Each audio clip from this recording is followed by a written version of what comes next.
Terus bagaimana tobat orang yang berzina? Orang yang berzina, ketika dia hendak bertobat, maka hendaklah dia benar-benar memang ingin taubat. Artinya ikhlas niat dia untuk bertobat. Yang kedua, dia menyesali perbuatannya.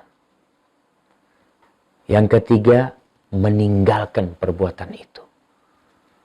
Dan kalau memang dia hidup di lingkungan yang nggak baik, dia tinggalkan perbuatan itu dan keluar dari lingkungan itu. Apa yang harus dilakukan? Dia meninggalkan kampung.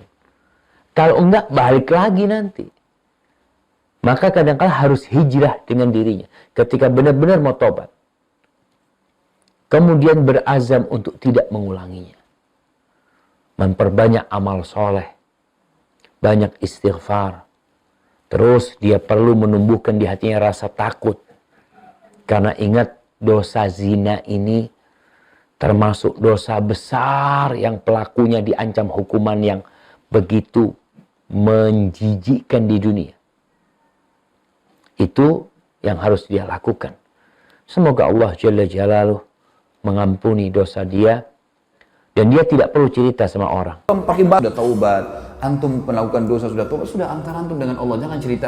Kemudian setelah dia berzina, dia temuin Rasulullah SAW dan berkata, ya Rasulullah tahhirni, ya Rasulullah tolong sucikan saya ya Rasulullah. Kemudian Nabi mengatakan, waihaka farji fatub ilaihi fastaghfirillah, pulang ke rumah, istighfar saja di rumah saja kamu. Orang itu baru jalan beberapa langkah balik lagi. Kemudian dia berkata kembali, tahhirni ya Rasulullah, waihaka farji fatub ilaihi fastaghfirillah, pulang kamu ke rumah, tobat di rumah saja. Berulang-ulang sampai 4 kali, sampai akhirnya nanya Nabi, fima utahhiruka, kenapa saya harus kemudian mensucikan dirimu? Lalu kemudian dia berkata, minaz zina ya Rasulullah, sesungguhnya saya telah melakukan perbuatan dosa yang sangat besar ya Rasulullah. Apa itu?